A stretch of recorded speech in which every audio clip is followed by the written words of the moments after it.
The Appalachian Mountains have a way of swallowing secrets, and the people who seek them. Those mist-covered peaks, their winding trails, and the eerie silence that blankets the forest at night. There's something unsettling about them. Something ancient. I should have known better than to venture deep into those woods. It was supposed to be just another hike, another beautiful stretch of the Appalachian Trail with my closest friend. But by the third day, something wasn't right. It started with a flash of red fabric, barely visible through the underbrush. At first it seemed like nothing, just a careless piece of cloth tossed aside. But the deeper we ventured, the more it felt like we weren't alone. And that's when the forest seemed to close in on us, almost like it was waiting. What do you think the mountains are hiding? And are you sure you want to know? Tonight, we're diving into true horror stories about the Appalachian Mountains that actually happened. So stick close and keep watching till the end to find out what happened, before it was too late. But before we start, make sure to subscribe or follow so you never miss any new chilling releases. If you're enjoying the content, hit like, drop a comment, and share this video. Let's see how many of you truly love this kind of episodes. But there's a little twist. One of the stories you're about to hear isn't real. It was completely made up. Watch till the end, try to guess which one, and leave your guess in the comments. Thank you for being part of this journey with me. And now, let's dive into the darkness together.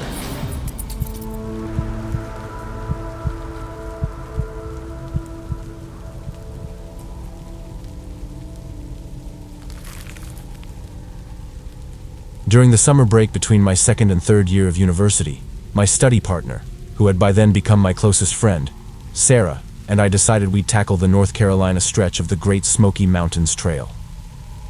Our previous hiking excursions had prepared us well. We knew we could navigate the more challenging sections together. By the third day, our spirits were still high, and we eagerly anticipated the final 2 days of our journey. However, an unsettling discovery in the early afternoon of that very day forced us to cut our trip short by 2 entire days. We were making good progress, walking along the winding path and silently wishing for the sun to hold out, when Sarah suddenly stopped. Her finger extended, pointing towards something nestled within the thick undergrowth just off the trail. It appeared to be a vibrant crimson piece of fabric, barely visible at first glance, but unmistakably there, draped over a low-hanging branch about 20 to 30 yards from our path. We both exchanged a look, and I mumbled something like, "Who in the world would just leave their clothes out here?" We figured someone had carelessly discarded it instead of packing it out. Without a second thought, we veered off the main trail, heading towards the bright red anomaly, intending to retrieve it and dispose of it properly once we reached civilization. But the closer we got to the crimson cloth, the more we realized it wasn't just haphazardly tossed aside. It was a deliberate marker, indicating something sinister lying beneath. Directly in the dirt, beneath what turned out to be a bright red t-shirt, were 2 distinct indentations that eerily resembled empty graves. Sarah and I nearly bolted right then and there. The sheer terror was amplified by the chilling coincidence. 2 graves, and 2 of us. We didn't even consider grabbing the shirt. Our only impulse was to move, and quickly. We practically sprinted down the remainder of the deep gap section of the trail, then turned onto the winding road towards the town of Cherokee to report what we'd seen to the local authorities. Some people have since asked why we didn't just dial emergency services from the trail itself. Honestly, even if I'd managed to get a signal, there wasn't much that could have been achieved. Our paramount concern at that moment was creating as much distance as possible between ourselves and those ominous graves. I understand the argument that we could have relayed our last known position in the unlikely event we were attacked. But if that scenario had actually played out, we would have been just as helpless. A phone call wouldn't have made a damn bit of difference if we needed to flee from some homicidal maniac. Once we reached the nearest town, we found a public phone and called the local police station. I recounted everything, and the officer I spoke to, Officer Vance, listened intently, taking the entire story very seriously. He thanked me for reporting it and even gave me his personal contact number, suggesting I call if I wanted an update on the investigation. I appreciated his politeness. It seemed like a genuine effort to offer some peace of mind and assure us that the matter was being addressed. Then came the difficult decision. whether to continue the rest of our hike. Initially, we were at an impasse. Sarah was adamant that we could simply bypass that section of the trail, catch a ride to the next town, and then rejoin the path to complete our journey. I wanted to. I really did. And I wasn't using those graves as an excuse to bail on the trip. But I couldn't bring myself to walk back into those woods with a clear conscience, knowing such a dark possibility lurked in the area. The way I saw it, and this is what I told Sarah, those might not be the only two graves. There could be others, scattered all along that stretch of the trail with someone waiting patiently for either one or two unsuspecting hikers to murder and bury in less than an hour. We agreed to stay in a motel that night. We'd call Officer Vance again the next day. If a reasonable, innocent explanation had been found for the graves, then we'd proceed as planned. But if not, I simply couldn't continue. The next day, as it turned out, Officer Vance hadn't even had a chance to investigate the graves. He assured me he'd get to it later that day. I thanked him as politely as I could, but his lack of immediate action solidified my decision. Our trip was over. Sarah was quite upset at the time.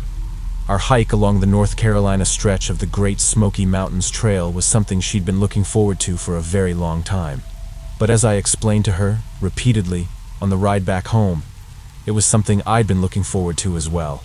I didn't just throw in the towel because I heard a few eerie nighttime sounds or craved a proper shower. I quit because I was genuinely terrified for my life. Someone hanging a few Blair Witch stick figures in the trees is one thing, an obvious prank or a tribute to a cult classic movie, but two graves, clearly marked by a bright red shirt like that? Someone put far too much time and effort into those for it to be just a simple prank. At least it wasn't a gamble I was willing to make with my life.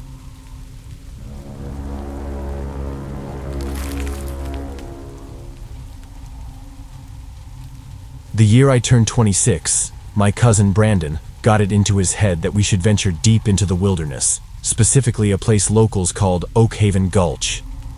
You'd think growing up in the rugged hills of the Appalachian Mountains, we would have explored every crag and ravine by the time we were old enough to drive. Yet, neither of us had ever dared to venture that far into the dense forest, and to be honest, I never intended to. Everyone in our county knew the unsettling tales about Oakhaven Gulch. My grandfather, a man of few words but profound wisdom, would often sit on his porch, sipping sweet tea, and recount stories of moonshiners and mountain folk who'd gone up the old logging trails and simply vanished. Their equipment, their vehicles, sometimes even their campfires, would be discovered days later, but not a single footprint beyond the last trail marker. He'd always say that those ridges swallowed people whole.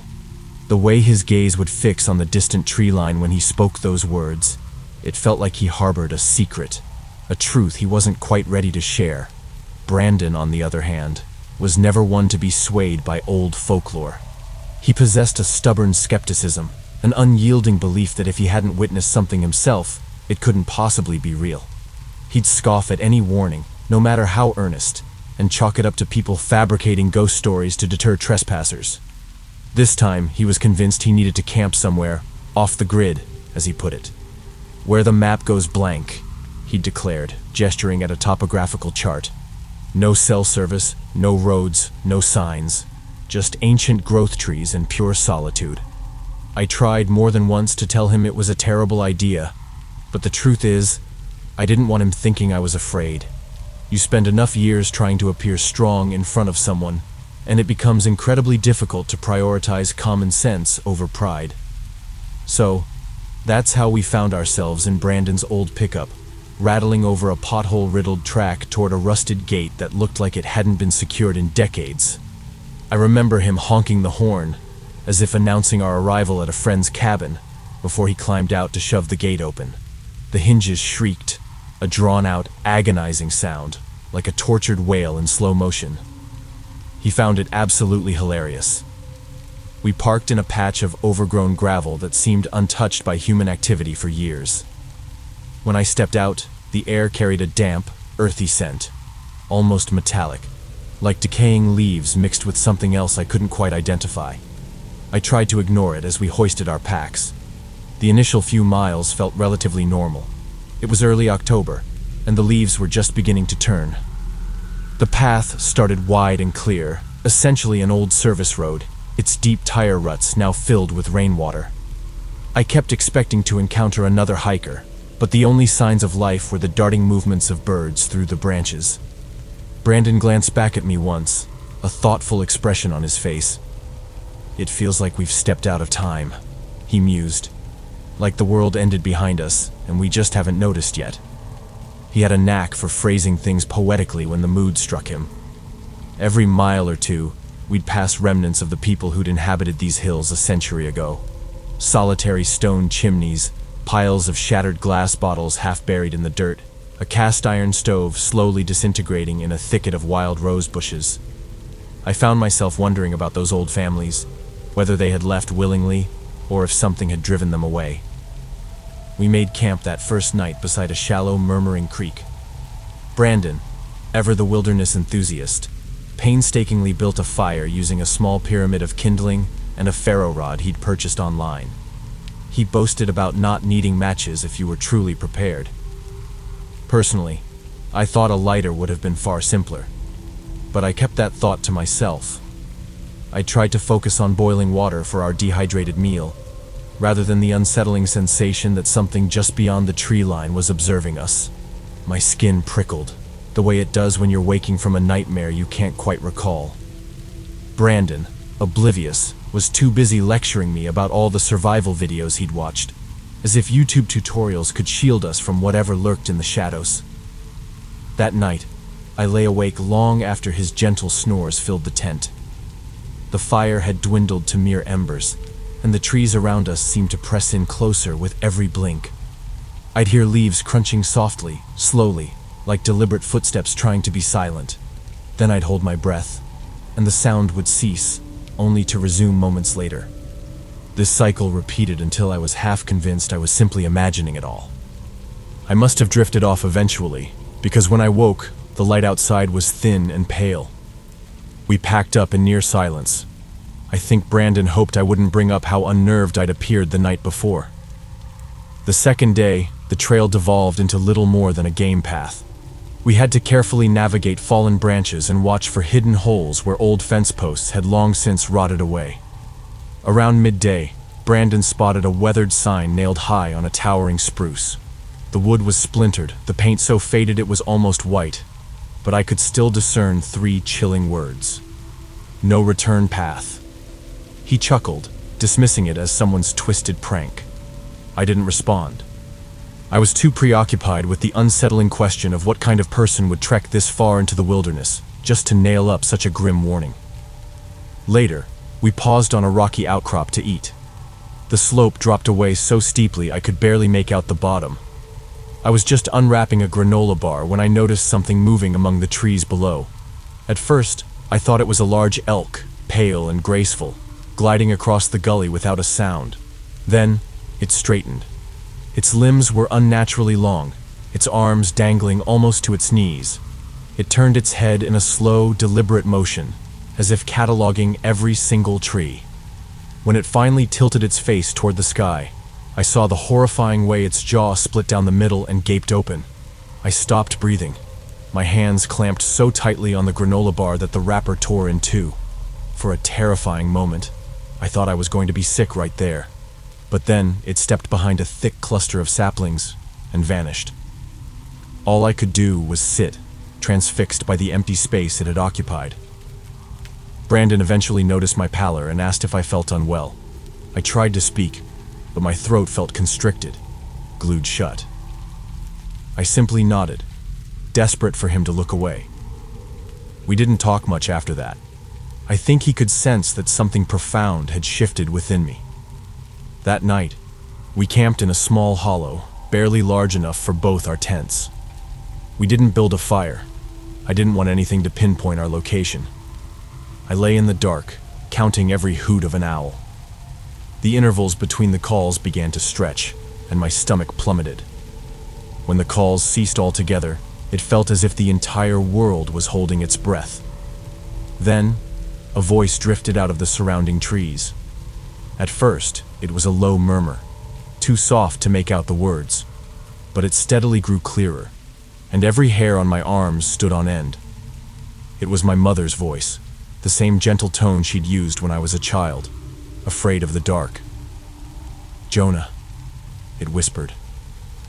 My chest went hollow. My mind desperately tried to rationalize it, a trick of the wind, my imagination replaying old memories, but it was unmistakably her, down to the subtle tremor in her vowels. I fumbled to shake Brandon awake. My hand hit nothing but cold nylon. His sleeping bag was empty. I scrambled out of the tent so fast I nearly tripped. My flashlight beam wavered wildly in my trembling grip. I sucked in a lungful of cold, musty air and shouted his name. The trees swallowed my voice. Then I heard her again, farther down the slope.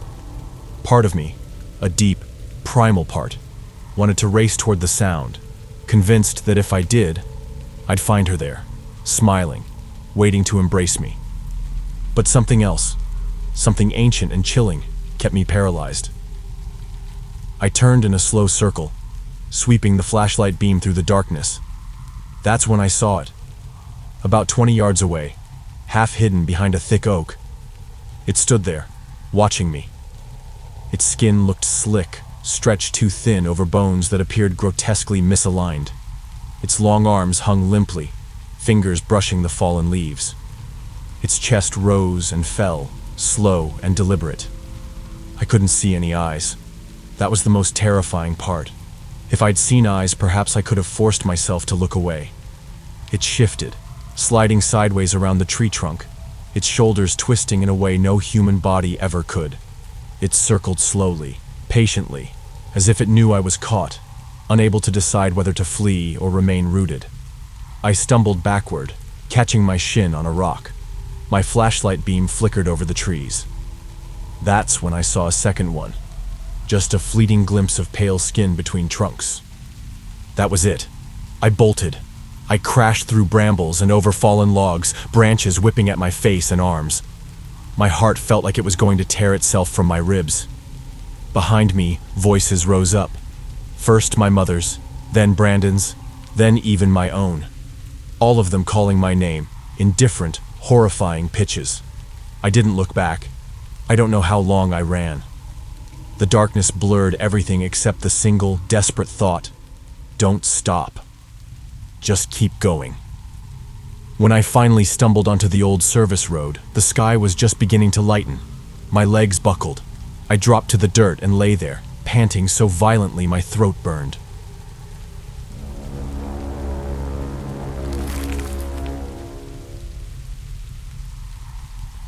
I don't usually tell people this story. Not because I'm afraid they won't believe me, I know they won't. But because even saying it out loud makes me feel like I'm inviting it back in. Like the sound might carry, and it'll hear me again. But I'll tell it here. Just once. It happened in the fall of 2006. I was 17, and my brother Ryan was 20. We were visiting our grandparents in rural Kentucky, in this little town near Corbin. Their house sits on the edge of a wooded ravine called Flatlick Hollow. That place has always had a weird energy to it. Locals won't go down there after dark, and kids are warned not to play near the woods. We'd grown up hearing the stories. Lights in the trees, strange voices, hunters going missing. My papa always said, "Ain't nothing down there but trouble." But like most teenagers, we didn't listen. That afternoon, we decided to hike down the old fire road that runs through the hollow. The weather was perfect. Cool but sunny, leaves just starting to turn, and the kind of silence you only get way out in the country. About 20 minutes into the walk, we heard something. A whistle. Just 3 notes. High, low, high. Kind of playful, almost like someone was trying to get our attention. Ryan looked at me and raised an eyebrow. I thought maybe it was another hiker, or some old timer playing a joke. He whistled back. Silence. We kept walking. The trail dipped lower and the trees got denser. That's when we heard it again. Same pattern. But this time, it came from the left side of the trail, a little closer than before. Ryan paused and called out, "Hey, someone there?" A few seconds passed. Then I heard it. "Jamie?" My name. But it wasn't Ryan who said it. It sounded like him, but wrong. You ever hear a recording of your own voice and think, "That doesn't sound like me"? That's what it was like. Just a little too flat, a little too perfect. like someone imitating him. I turned to look at Ryan, and his face had gone pale. "That wasn't me," he said. We stopped walking. The woods felt suddenly heavy, like the air got thicker. No birds, no wind, just silence. Then we heard the whistle again, this time from behind us. We turned around, and the trail behind us looked different. I can't explain it, but it felt like it had changed. The trees seemed closer together. The shadows were deeper. And even though we'd only walked maybe half a mile, I had no idea how to get back. We started moving fast. Not running, but close.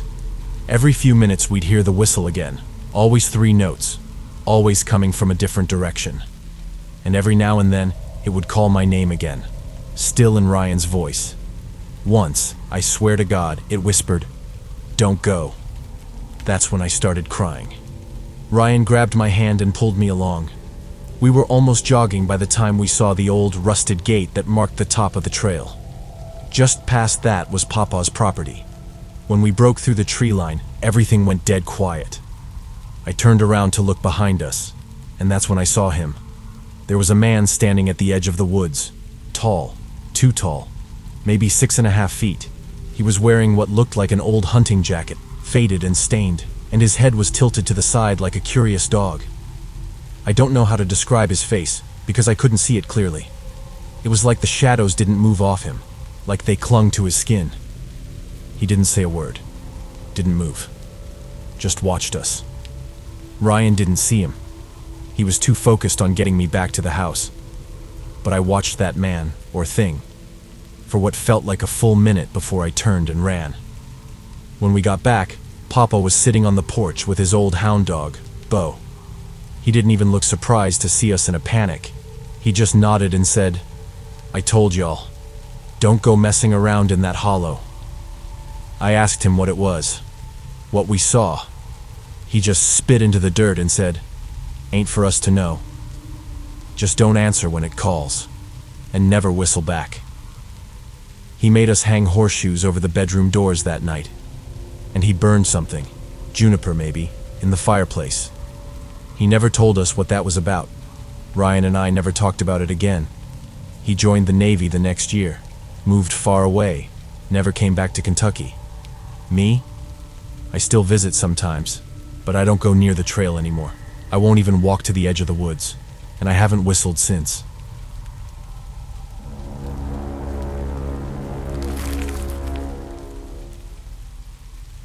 If you've made it to the end of this video, let me know in the comments which story creeped you out the most, and if you could survive only one of them, which one would it be? Don't forget to drop your guess. Which story do you think was the fake one? Also, if you enjoyed the episode, hit super thanks if you're on YouTube, or send us some stars if you're on Facebook to show some love and make your comment stand out. Want to go next level? Get early access to upcoming episodes, exclusive members-only content, and much more by joining our YouTube membership or becoming a Patreon supporter. Trust me, you don't want to miss what's waiting there for you. Don't forget to like, share, and catch up on our previous episodes. And now, stay tuned for the next horror episode.